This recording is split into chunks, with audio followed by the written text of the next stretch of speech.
of Duty is a franchise that comes out year after year, with some entries in the series standing out and other entries not so much. But is Call of Duty Modern Warfare another fail, or is this the return of a great Call of Duty game? This is Charlie K for NeoIA, and this is our review for Call of Duty Modern Warfare. So let's start by being absolutely clear on my own personal stance on the Call of Duty franchise. It feels like a repetitive game that doesn't add anything new to the genre, and honestly, nearly every edition since the original Modern Warfare series seems like they simply just upgraded the graphic engine but released the same game over and over again. And when you add to the fact that the accuracy of previous games come into question on what registers as a hit or a kill,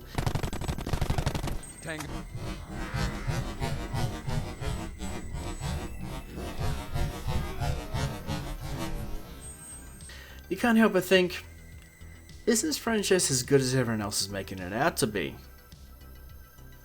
Long ago I thought that most of the guns felt the same, the gameplay seems somewhat arcadey, and the single player seems to always be over the top action, a butt ton of explosions with some random celebrity attached to the game to generate hype. But after all the games that come out, Activision decides that they need to hit the reset button on the franchise and decide to release Call of Duty Modern Warfare.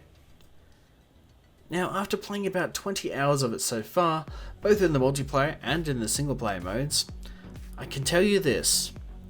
This is the first time in a long time I've been excited and happy to play a Call of Duty game in years. Call of Duty Modern Warfare introduces cool mechanics such as night vision goggles, and of course the traditional perk system which remains intact. In saying that, anyone that hasn't played Call of Duty in quite some time or is new to the franchise might have a bit of trouble learning all the loadout, killstreak and perk system.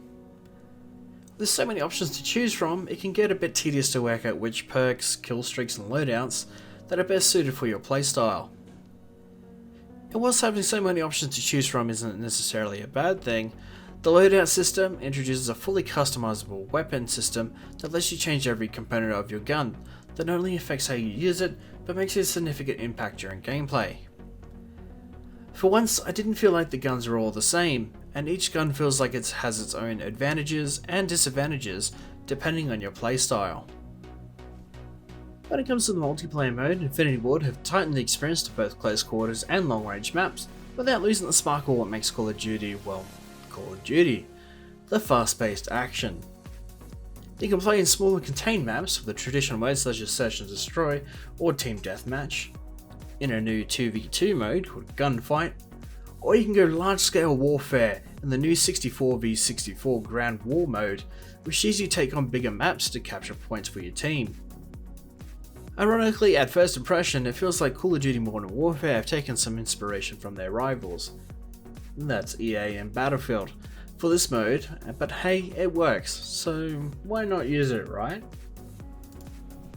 But adding to the game engine overall, it feels as though Infinity Ward have really worked their magic on it, displaying overall some breathtaking visuals and really polishing their hit detection, particularly in the multiplayer mode where you actually have to shoot at people to get a kill and not next to them.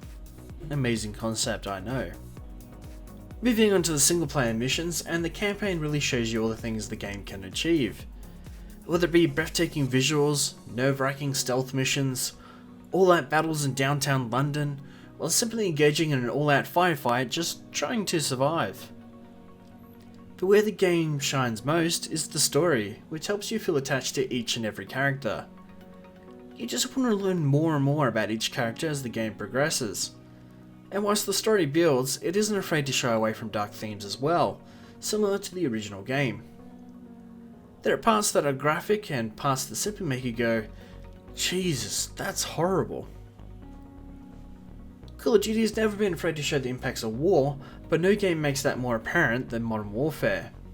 And in case you were wondering, Modern Warfare still has 2-player co-op that can be done on both online or locally. So yes, you still can play with your friends both on the couch or via the internet, although we are yet to try this mode ourselves. But with each Call of Duty game, there seems to be some form of controversy, with gamers finding out that the survival mode is only available in the PlayStation 4 version of Modern Warfare. And while Activision insists that it's a timed exclusive for a year, By the time the mode comes out, it would all be too late, particularly when you take into consideration that the new Call of Duty game will most likely be out by then. And to make things even more worse with the situation, it also wouldn't be too far away from the release of the upcoming PS5 and Project Scarlet consoles, releasing in the second half of the year. But with all the controversy aside, there's only one thing you need to know. Call of Duty is back. If you've been holding out for a decent Call of Duty game, this is the one you need to add to your collection. It's been a long time, but it's time to jump back into it, open up those packs of Doritos, sip on some Mountain Dew, and listen to kids getting kicked off their Xbox by their mothers. Because, Call of Duty has returned to its glory days. Our verdict? 9 out of 10. Thank you for watching, and if you like game reviews, discussions, gameplay videos, and getting your weekly dose of gaming news, then why not consider subscribing to NeoAir. NeoAir, your gaming portal. This is Charlie K, Gamers Unite, and we will see you on the next level.